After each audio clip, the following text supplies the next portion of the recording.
Okay, we are in 1 Kings 2. This is going to be such a fun book to go through. Who didn't make it last week? Just out of curiosity, so I have an idea here on review. Okay, just a few of you guys. The videos are on the Proverbs for Life channel. If you don't have that, let me know and I can send you the link and you can subscribe and see all of them. They're also all on Glue, so if you guys have not downloaded that Glue app I told you about, GLU, it's a great app. They have tons of great programming, apologetics, pastors, teaching, entertainment, a lot of cool stuff. And I was fortunate enough to get a channel on there. So all of these are being put on there. So you guys can download that app as well if you haven't. I need help finding it on there. Glue? Yeah, I looked for it. Oh, if you type in GLU and then type in God Loves You, that might be a more specific search. So you might check that out. So, okay, so 1 Kings 2 is now moving into this new part where Solomon is about to be given the reins of the kingdom. So chapter 1 was about succession. Chapter 2 now is about the security of the kingdom. And you're going to see David give his final words to Solomon. And, final words are super, super important because it reveals what's really important in the heart of a man. I don't know if anybody here has ever had a chance to have final words with your dad, maybe in the final hours, days, weeks before they pass. Anybody have that privilege? Not everybody does, where your dad maybe takes a few moments to share some things with you. It's pretty special. I was fortunate to have that with my dad in the final days. It was wonderful, something I'll always remember. And this is what David now is about to do for his son Solomon, and it's going to look interesting. And we're going to walk through it and talk about kind of what some of the debate is on what David is actually doing here. One thing you're going to notice is David is coming to the end of a 40-year kingship. 40 years. Greatest king in all of Israel. And you're going to see here, he's going to get 2 verses. In verses 10 and 11, and he dies. And he rests with his fathers. And that's all he gets after 40 years. That's it. 2 verses. And it's a great picture of life that, we go into life with a lot of kind of gusto, excited about all kinds of things. Yet when it's all said and done, here's how humbling it is. Literally, this isn't an exaggeration. No one will remember you. No one will remember me. 100 years from now, it's gone. It's done. And here's David, who ruled for 40 years. And he gets 2 verses, and the only time he's ever really mentioned is as the guy that was going to be the lineage of Jesus, referencing back to David. It'd be a little bit like, 40 years, I was thinking, that would be Ronald Reagan. That'd be like if Ronald Reagan, what was he, 80 to 84? It's 2000, that's about 40 years. It's like Ronald Reagan coming to his final days now. That's what it would be like. And then Reagan dies, and then you just move on. He's a footnote to presidential history. What was it? FDR, maybe I think he was our longest running president, wasn't he? Won 4 terms, so really served only 3 full terms, died in his 4th term. Right? Again, a footnote to history, to presidential history. That's just the way life is. And so we have to be really careful about what it is we're living for and what we are setting our hearts on. And so there's a lot of warnings about being a king. Moses, we're going to look at here in a minute, gives some warnings about the kind of king Israel is going to needs to choose. Moses gives specific warnings and admonitions to Joshua when he's passing on his authority and his leadership to Joshua. And so we have to really make sure we know, what is it that I'm really pursuing and living for? I'll give you a good example. This week, I was meeting with one of my clients. Super great guy, super successful. If you looked at him, everything about him says winner. He looks great in a suit. He is chiseled. Just you can see his bicep and tricep in his suit. That's how jacked he is. You can see the cuts through the suit, and he's good looking. Yeah, and I'm not talking about Tony. You can do it with Tony too. All right. But just as a physical specimen, he's 46, and he's smart, and he's great with people, You get around him and you just feel aspirational around this guy. And when we were meeting, and he's always real, he's fun. He doesn't like to get very vulnerable. It's kind of tough for him. If you're into the Enneagram, he's a type 3. He's the winner, the achiever. Hard to get deep into the heart sometimes. And he broke this week. I mean, he broke, just tears. And he said, I'm embarrassed. I don't even know what's happening to me right now. He said, you can't tell anybody. I said, I'm telling everybody. Nick, you're the last guy that would ask that. And I asked him in our time together, I said, what's the goal? What are you shooting for? What's the goal for you when it's all said and done? He said, to be honest with you, just to be happy. And I said, well, what's that? What does that mean to you? He said, well, if things work out the way it looks like they're going to, I should get my $20 million payout here in the next 4 years. And man, I just want to live the rest of my days in flip-flops without a shirt. And I said, that means by the beach? He goes, oh yeah.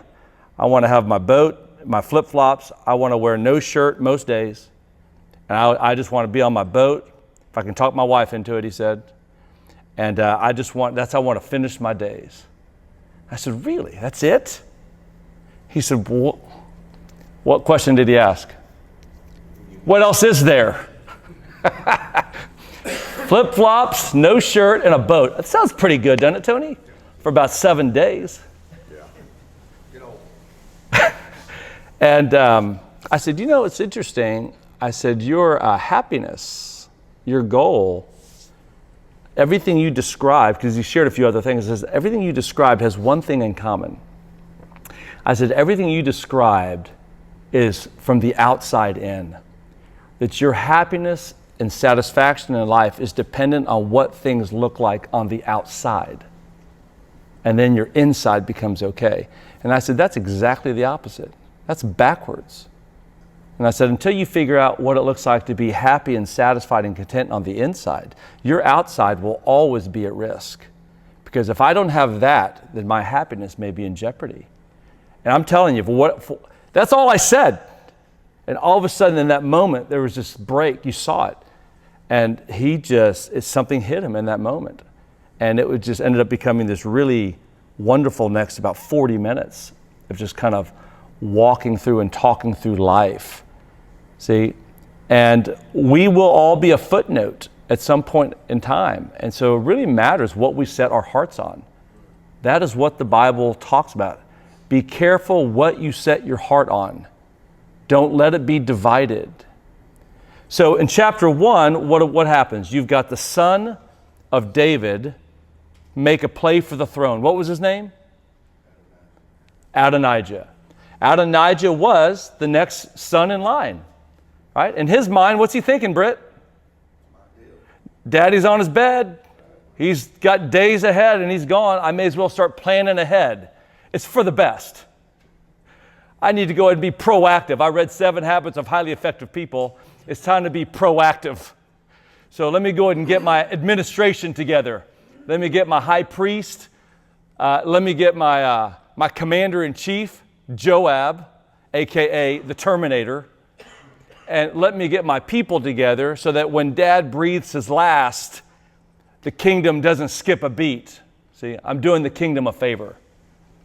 And the reality is, really, where should Adonijah be?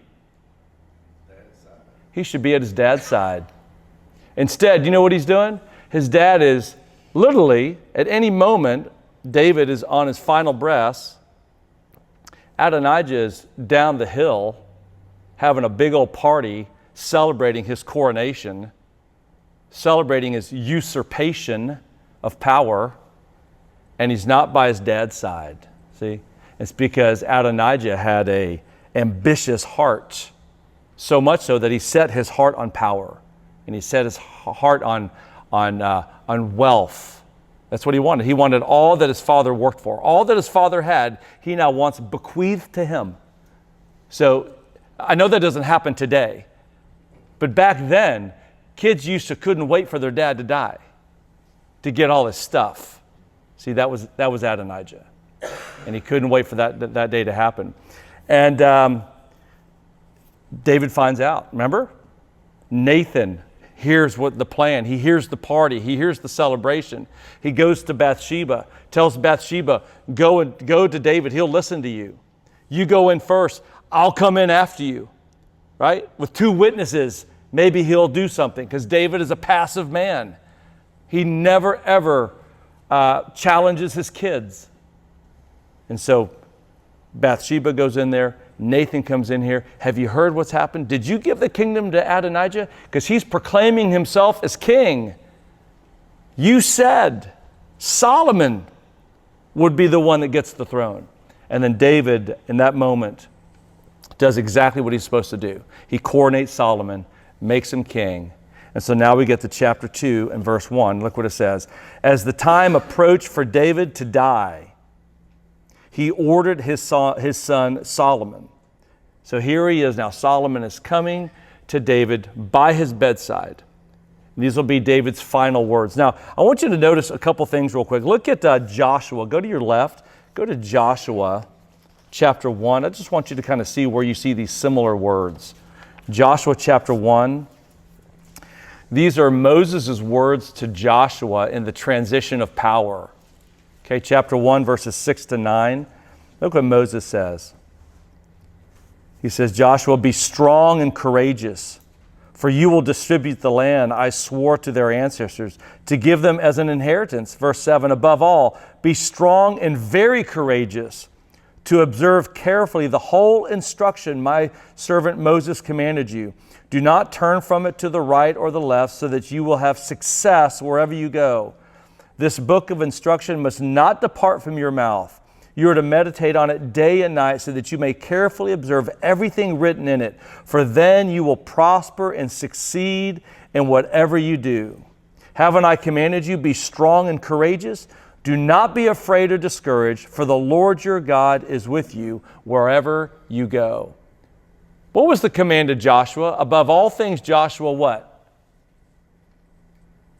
Be strong and be faithful to the commands that God has given you. Now, if you go to Deuteronomy 17. Let me show you what Moses says about a coming king someday. In Deuteronomy 17, go to your left. In Deuteronomy 17, beginning in verse 14, look what Moses says. When you enter the land the Lord your God is giving you, take possession of it, live in it, and say, I will set a king over me like all the nations around me. You are to appoint over you the king the Lord your God chooses. Appoint a king from your brothers. You are not to set a foreigner over you, or one who is not of your people. However, he must not acquire many horses for himself, or send the people back to Egypt to acquire many horses. For the Lord has told you, you are never to go back that way again. He must not acquire many wives for himself, so that his heart won't go astray. He must not acquire very large amounts of silver and gold for himself. When he is seated on his royal throne, he is to write a copy of this instruction for himself on a scroll in the presence of the Levitical priests.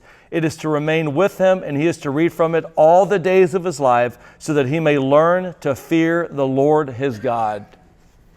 How do you think Solomon's going to do, by the way?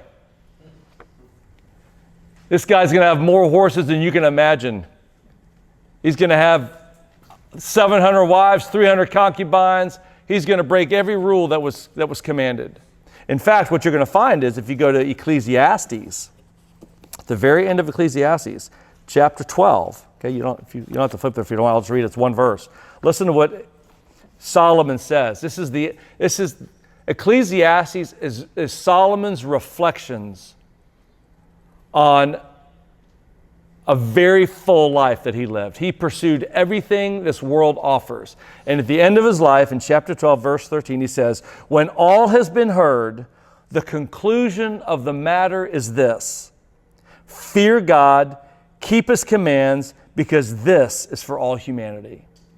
Solomon realizes the two things he did not do in his life that created enormous pain is he didn't fear God and he didn't keep his commands. And it required a lot of pain in life to push Solomon back to get his heart back on track.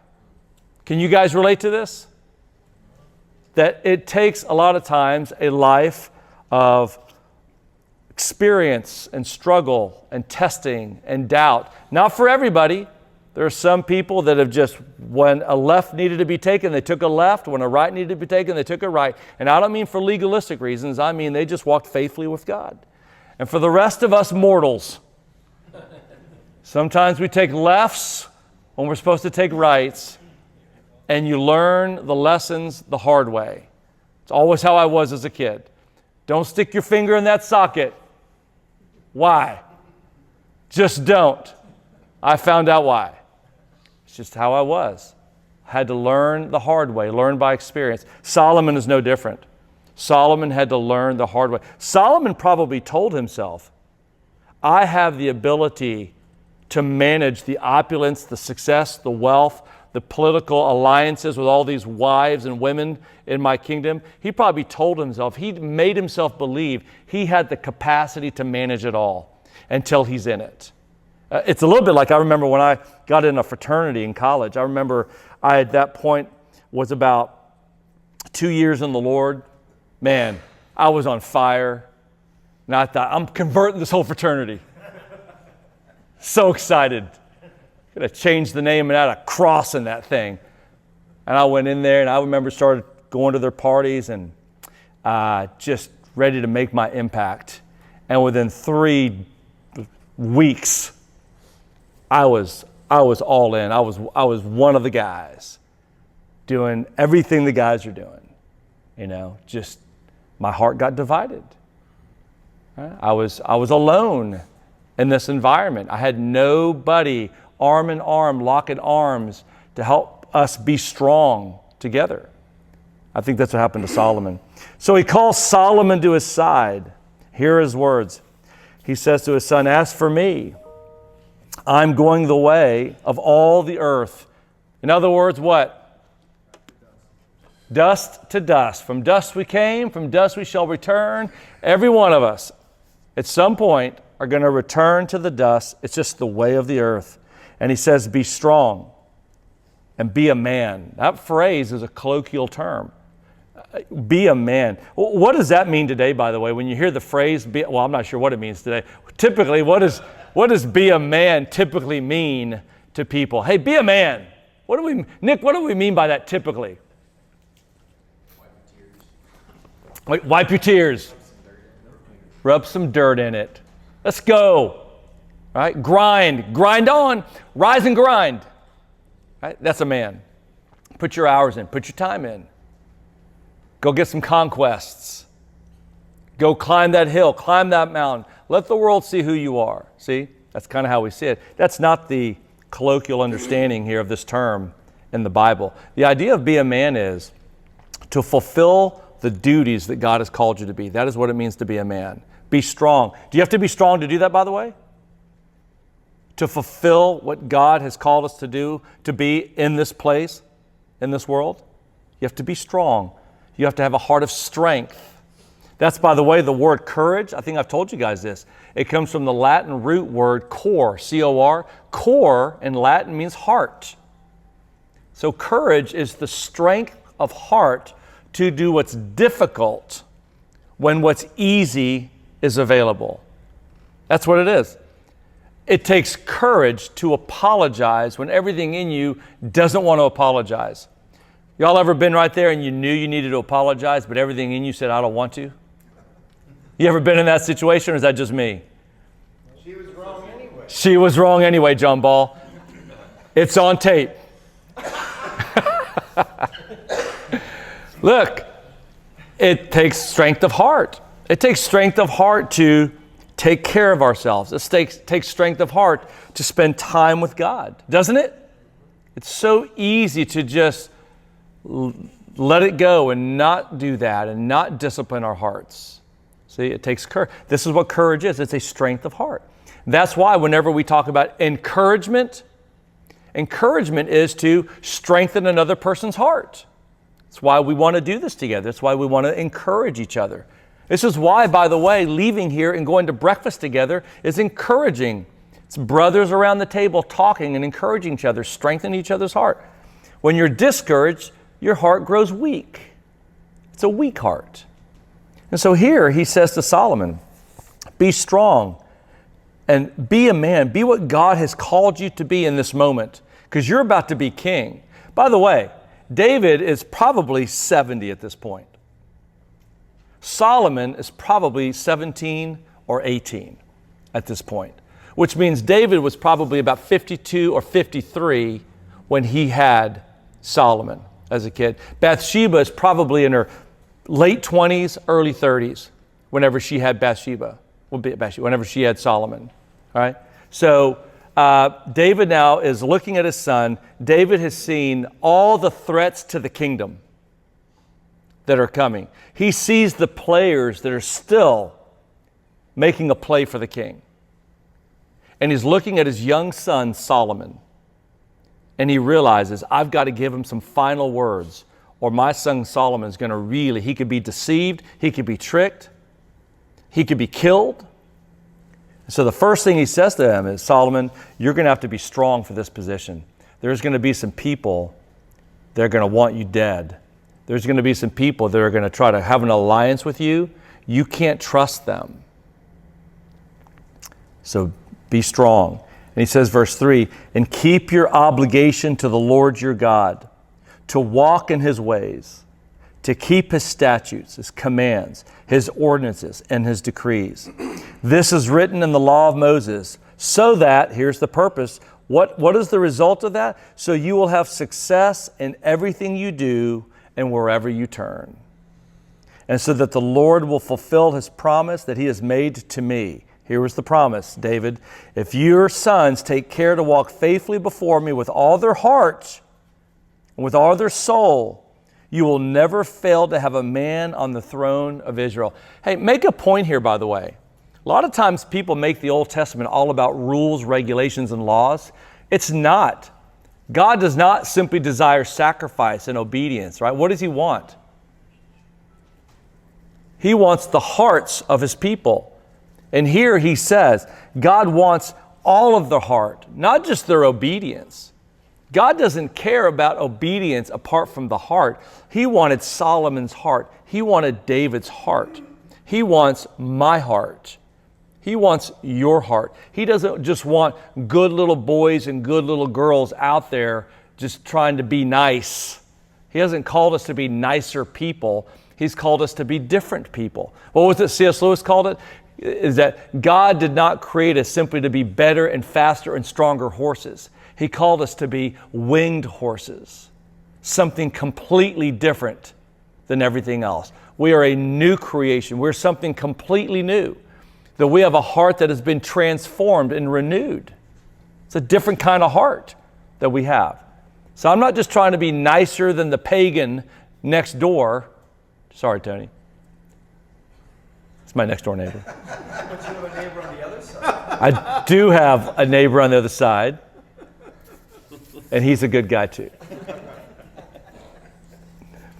So this goes in some ways, if you think about this, if you go to the end of the Sermon on the Mount, remember what he says? There's two kinds of foundations, Travis. What are the two foundations? One of rock. You should know that. And one of sand. Which foundation are you going to build on? That's the question. Psalm 1, there's two paths. All right? There's two paths. You can walk the way of the righteous and be like a tree planted by waters, or you can be like the wicked. Which path are you going to take? That's the question. There's only two paths. And he says, walk the path of the righteous. And that is where one's heart is given to his God. And when your heart is given to God and you begin to walk with him faithfully, what he's saying is God will honor and bless that person's life. Doesn't mean he'll honor and bless it materially, although he might. It means he'll honor your life with peace and with prosperity. Then he says, verse 5, you also know, here we go, what Joab, son of Zeruiah, did to me, and what he did to the two commanders of Israel's army, Abner, son of Ner, and Amasa, son of Jether. So now he's saying to Solomon, hey, Follow God, be strong and courageous, give your heart to him. By the way, we have some unfinished business. There's this guy, Joab. He's a bad dude. You're going to have to deal with Joab. Now, it's interesting, scholars that kind of comment on this text, some of them have made the point that David should have dealt with Joab long ago. But he didn't. David probably feared Joab in some ways. Joab was literally the Terminator. This is a guy who just had a lust for killing. And he always did it in the name of doing David a favor, helping David out. I'm going to show you one example. See Amasa? Go to 2 Samuel. Let me just show you one example. So Amasa was a guy that left David to follow Absalom's rebellion. Remember Absalom, the son of David, leading the rebellion against his father? Amasa is a commander and joins Absalom's army and is the head of Absalom's army. And when Absalom dies, David goes to Amasa and he brings him into his administration and says, I want you to be the head of my army. Well, guess who didn't like that? Joab didn't like that. So if you go to 2 Samuel, let me show it to you here. 2 Samuel 20, verses 8 through 10. Here's Joab, just to give you a little flavor of this guy. Start in verse 7. So Joab's men, the Cherethites, the Pelethites, and all the warriors marched out under Abishai's command. They left Jerusalem to pursue Sheba, son of Bichri. Verse 8. They were at the great stone in Gibeon when Amasa joined them. Joab was wearing his uniform, and over it was a belt around his waist with a sword in its sheath. As he approached, the sword fell out. Joab asked Amasa, "Are you well, my brother?" Then with his right hand, Joab grabbed Amasa by the beard to kiss him. Amasa was not on guard against the sword in Joab's hand, and Joab stabbed him in the stomach with it and spilled his intestines out on the ground. Joab did not stab him again, and Amasa died. So this is right after David has already brought Amasa into his own administration to be the commander-in-chief of his army. And Joab didn't like that. And Joab probably told himself what? How did Joab justify the killing of Amasa? What do you think he said? He betrayed David. He joined Absalom's rebellion. And just because David didn't have the strength to kill Amasa, I will. And so he takes him out. This is who Joab was. So look what he says. Verse 5, you also know what Joab, son of Zeruiah, did to me, what he did to the two commanders of Israel's army, Abner, his son, Amasa, son of Jether. He murdered them in a time of peace to avenge bloodshed in war. He spilled that blood on his own waistband and on the sandals of his feet. Act according to your wisdom, and do not let his gray head descend to Sheol in peace. In other words, what's that mean in English? Take this guy out. Yeah, I know I didn't do it. Hey, use your wisdom, Solomon. FYI, don't let him live. And the reason is because this guy is a killer. And if you trust him, if you allow him to work his way close to you, he's going to take you out. And he's going to set Adonijah as king so he can maintain power. And he's basically telling them, you need to take care of this as soon as you can. So then he says, verse 7, show kindness to the sons of Barzillai, the Gileadite, and let them be among those who eat at your table, because they supported me when I fled from your brother Absalom. David is like going back in his mind. He's laying in bed and he's going back and he's remembering some of the people that had wronged him, harmed him, and helped him. And here's a guy that helped him. And he says, you be good to him. You take care of them. They were good to me. Verse 8, keep an eye on Shimei, son of Gera, the Benjamite from Bahurim, who is with you. He uttered malicious curses against me the day I went to Mahanaim.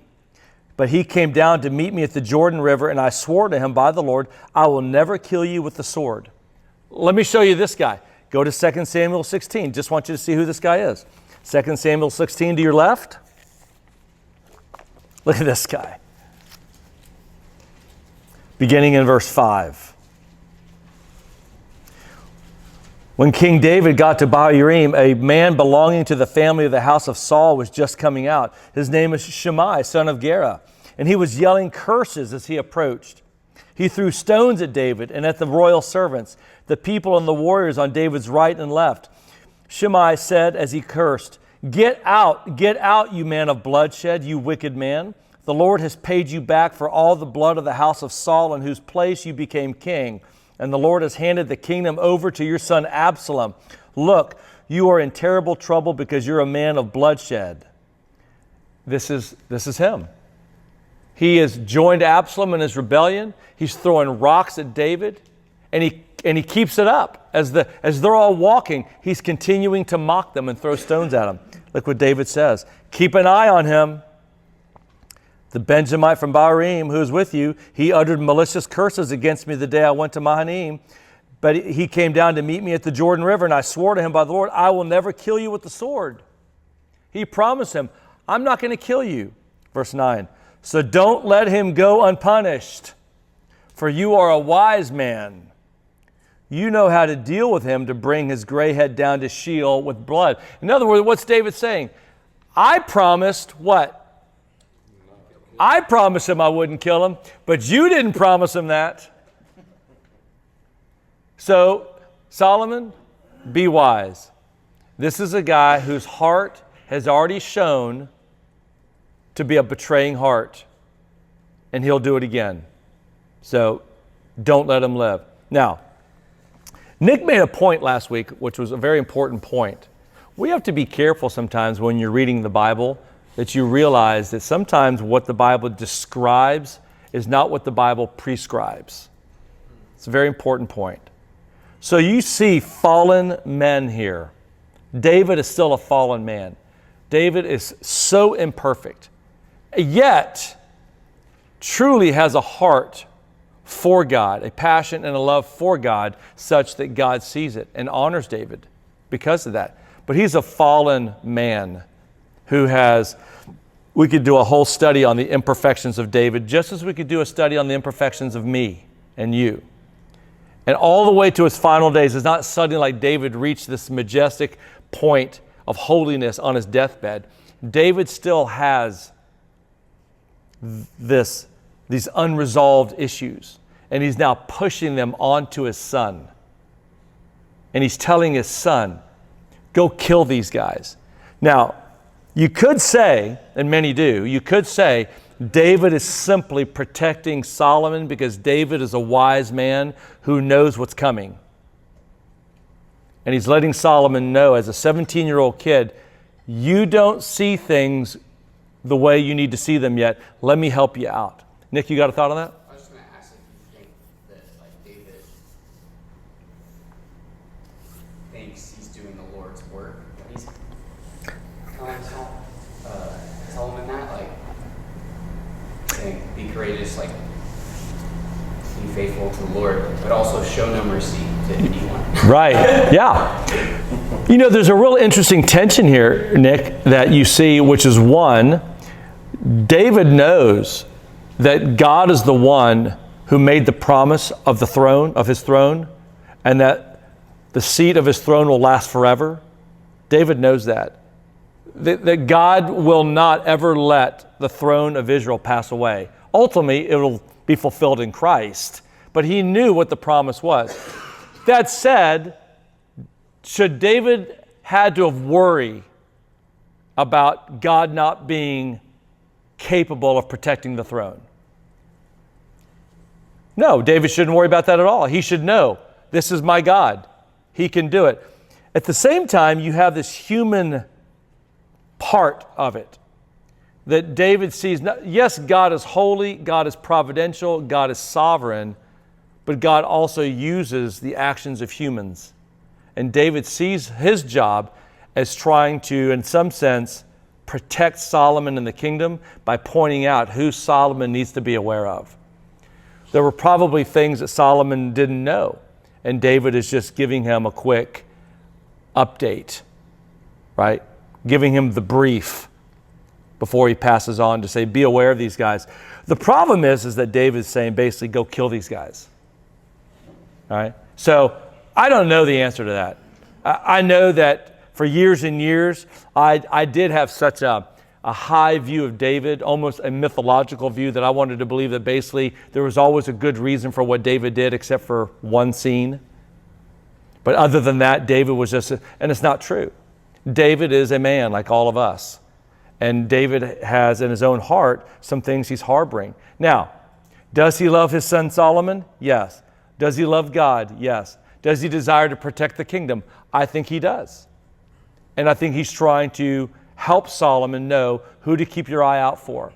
Whether or not the command to go kill these guys is warranted or not, that's a great question. I think that's an ethical question that we could probably have a conversation about. Over coffee, maybe after Bible study. Be a great question. John Ball can give us the answer. So then he says in verse 10, we see, then David rested with his ancestors and was buried in the city of David. The length of time David reigned over Israel was 40 years. That's it. David's life is done. 2 verses, 40 years, all the strength, power, and might of David, done, gone. Solomon now is the new king. Solomon sat on the throne of his father David, and his kingship was, here it is, firmly established. That phrase is used 4 times, by the way, in chapter 2. Firmly, if you look down in verse 24, and now as the Lord lives, the one who established me, seated me on the throne of my father David. If you go to the end of the chapter, verses 45, but King Solomon will be blessed, and David's throne will remain established before the Lord forever. There it is again. The very last verse. So the kingdom was established in Solomon's hand. That's the purpose of chapter 2. It is the security and the establishing of the kingdom in Solomon's hand. That's what's happening. David passes on. Solomon now is firmly established as king. Now, very quickly, you've got this interesting play. Did David give Adonijah mercy, by the way? Adonijah, his son, who comes against him. Remember what happens? Adonijah wants to take the throne. David shows him mercy, doesn't he? Or, I'm sorry, Solomon. Solomon shows him mercy, doesn't he? Adonijah, son of Haggith, came to Bathsheba, Solomon's mother. She asked, do you come peacefully? Why do you think she would ask that? What's her concern? Dwayne, what do you think her concern is about Adonijah?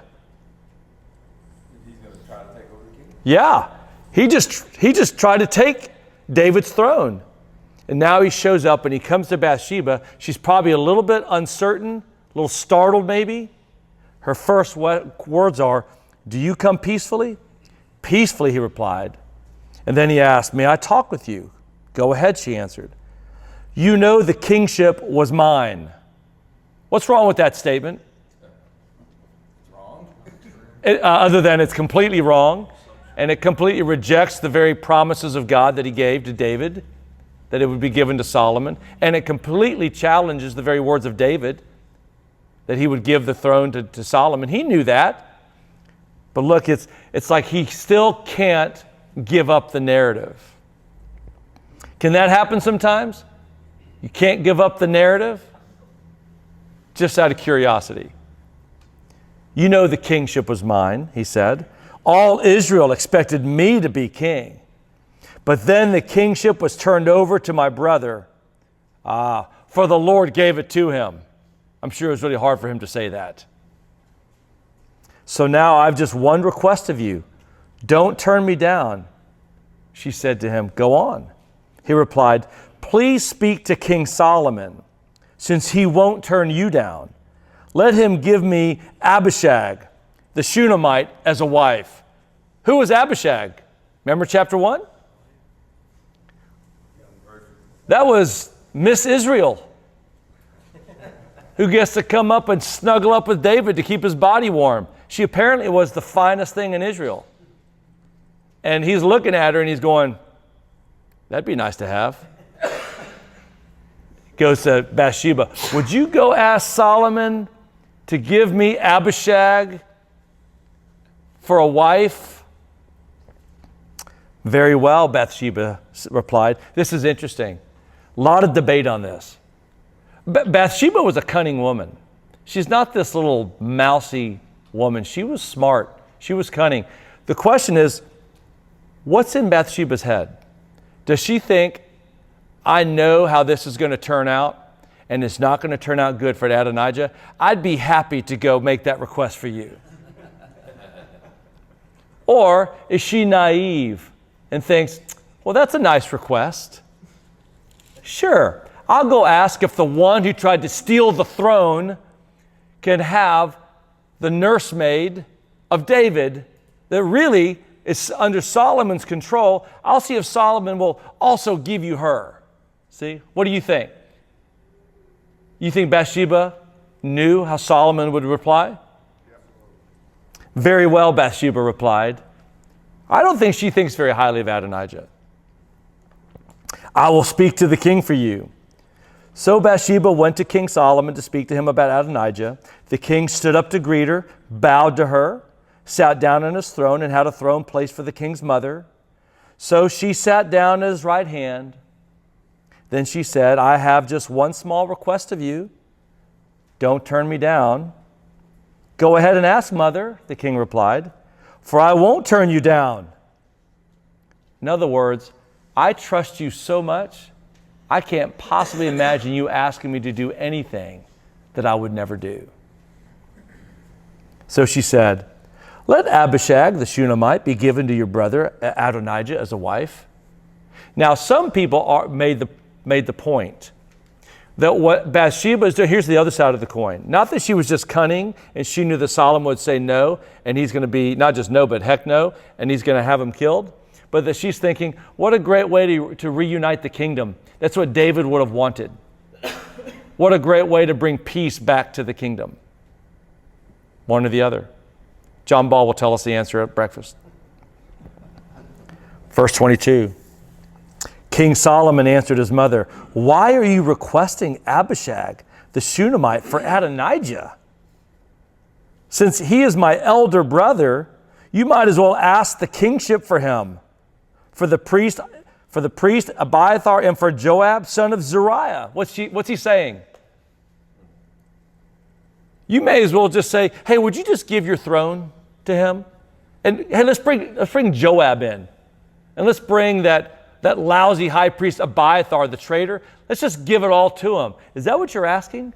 Because what you're really doing is you're not recognizing that this is a play for the throne. It's a political play. Then King Solomon took an oath by the Lord. May God punish me and do so severely if Adonijah has not made this request at the cost of his life. In other words, what is it that Solomon knows? Bathsheba didn't come up with this all on her own. What does he know? I know for a fact, mother, you would never make this request. You're only making this request because it was asked of you. See, this is why some commentators believe that Bathsheba knew Solomon so well that she knew that Solomon knew she would never make this request. So she could do it straight. May I make this request of you? Don't turn me down. What's that? Does she go along with this at all? Why does she? You know, that's a great question. Again, that goes to the answer of maybe she wanted Adonijah out. Maybe she wanted Solomon to finally have a reason to kind of off Adonijah finally and say, let's get this guy out of the way because he's dangerous to the throne. I mean, I tend to lean that direction. You know, we don't ultimately know all the psychology behind it, but it does seem that Bathsheba is a very shrewd, smart woman. And I think that probably, in my opinion, I think is what is happening here. And now as the Lord lives, the one who has established me, not Adonijah, seated me on the throne of my father David and made me a dynasty as he promised, I swear Adonijah will be put to death today. Then King Solomon dispatched Benaiah, Terminator 2, son of Jehoiada, who struck down Adonijah, and he died. See what Solomon's doing? He's reconciling the kingdom. Anybody that's a threat, anyone that's going to make a play for God's throne, for God's mandate, they're out. They're out. The king said to the priest Abiathar, go to your fields in Anathoth. Even though you deserve to die, I will not put you to death today, since you carried the ark of the Lord God in the presence of my father David, and you suffered through all that my father suffered. So Solomon banished Abiathar from being the Lord's priest, and it fulfilled the Lord's prophecy he had spoken at Shiloh against Eli's family. There goes Eli's lineage. No more priests for Eli's lineage. And so he doesn't kill Abiathar as an act of mercy, because Abiathar was loyal to David, helped carry the ark. He says, I'm not going to kill you, but I'm going to clip your wings. You have no more duties as a priest. Go off to your house, and you can never leave it. If you ever go past this boundary line, you're going to die. So you stay in your little area, and you'll be fine. 28. The news reached Joab, since he had supported Adonijah but not Absalom. Joab fled to the Lord's tabernacle, took hold of the horns of the altar. It was reported to King Solomon, Joab has fled to the Lord's tabernacle, is now beside the altar. Then Solomon sent Terminator 2 and told him, go and strike him down. So Benaiah went to the tabernacle and said to Joab, this is what the king says, come out. But Joab said, no, for I will die here. So Benaiah took a message back to the king. Interesting. Benaiah did not go and kill him. That was his command. But what is it that Joab's holding on to? The horns of the altar. What were the horns of the altar all about, Jace? That was like when you played tag as a kid, that's base. That's base. That was base. Good. That's Israel's tag. That was mercy. If they're holding on to the horns, you don't touch them. It's a form of God's mercy. Benaiah is a good man. He sees that. He respects that that's what the horns of the altar are for. He stops. He will actually stop in that moment just to make sure. He hesitates because he knows, I'm not going to just kill somebody holding on to these horns of mercy.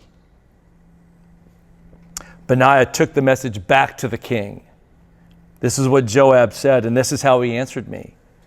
Solomon says to him, do just as he says. What did Joab say? I will die here. Strike him down, bury him in order to remove from me and from my father's family the blood that Joab shed without just cause. The Lord will bring back his own blood on his head because he struck down 2 men more righteous and better than he without my father David's knowledge. With his sword, Joab murdered Abner, son of Ner, commander of Israel's army, and Amasa, son of Jether, commander of Judah's army. The responsibility for their deaths will come back to Joab and to his descendants forever. But for David, his descendants, his dynasty, and his throne, there will be peace from the Lord forever. Benaiah, son of Jehoiada, went up, struck down Joab, put him to death. He was buried at his house in the wilderness. Then the king appointed Benaiah, son of Jehoiada, in Joab's place over the army, and he appointed the priest Zadok in Abiathar's place. Don't get it wrong, Joab deserved death. So much so that Solomon is even willing to violate the rule of the horns of mercy at the altar and say, kill him. This guy deserved to die long ago. Almost done here. Verse 36. Then the king summoned Shimei and said to him, build a house for yourself in Jerusalem and live there, but don't leave there and go anywhere else. On the day you do leave and cross the Kidron Valley, know for sure that you will certainly die. Your blood will be on your own head. Shimei said to the king, the sentence is fair. Your servant will do as my lord king has spoken. And Shimei lived in Jerusalem for a long time. But then, at the end of 3 years, 2 of Shimei's slaves ran away to Achish, son of Maacah, king of Gath. Shimei was informed, look, your slaves are in Gath. So Shimei saddled his donkey, set out to Achish and Gath to search for his slaves. He went and brought them back from Gath. It was reported to Solomon that Shimei had gone forth from Jerusalem to Gath and had returned. So the king summoned Shimei and said to him, didn't I make you swear by the Lord and warn you, saying, on the day you leave and go anywhere else, know for sure that you will certainly die? And you said to me, the sentence is fair. I will obey. So why have you not kept the Lord's oath and the command that I gave you? The king also said, you yourself know all the evil that you did to my father David. Therefore, the Lord has brought back your evil on your head. But King Solomon will be blessed, and David's throne will remain established before the Lord forever. Then the king commanded Benaiah, son of Jehoiada, and he went out and struck Shimei down, and he died. So the kingdom was established in Solomon's hand. 3 years he abides by this rule, living peacefully. He breaches the Kidron Valley, death to Shimei. See? You might say, man, that is hard. That is hard. Here's our takeaway. Here's our takeaway. As I studied this chapter throughout this week, I thought to myself, really the takeaway that I see in this is that mercy is conditional in the Old Testament. Mercy and grace is conditional. That the throne that God established that David and Solomon and other kings would sit on would be temporary, imperfect thrones. But someday, there would be one who would come and sit on the seat of David, the throne of David, and he would be the perfect king, the perfect priest, the perfect prophet who would sit on this throne, and his mercy will not be conditional. That when you bow your heart to him, mercy is extended so that nothing separates you from his love. That there is nothing in our life that we can do that would cause him in a conditional way to cut us off. That in Christ we have a security that the Old Testament just did not have. They could never stand before a king and feel the security and the peace unless it was conditioned upon a certain obedience by them. But in Christ, we are free. Isn't that great? We are free. There is a joy that we experience in that kind of relationship with Christ, and that all he asks of us is to bow our hearts, to serve him, to love him. He understands our imperfections. He understands the betrayals of our heart. He understands the prodigal son. He understands the going off and learning hard lessons in life. And he is always there at the end of the road waiting to receive us back. He is the perfect king. David, far from perfect. Solomon, starting off pretty hard, about to get worse. But all of this is in preparation of the perfect king that's coming someday.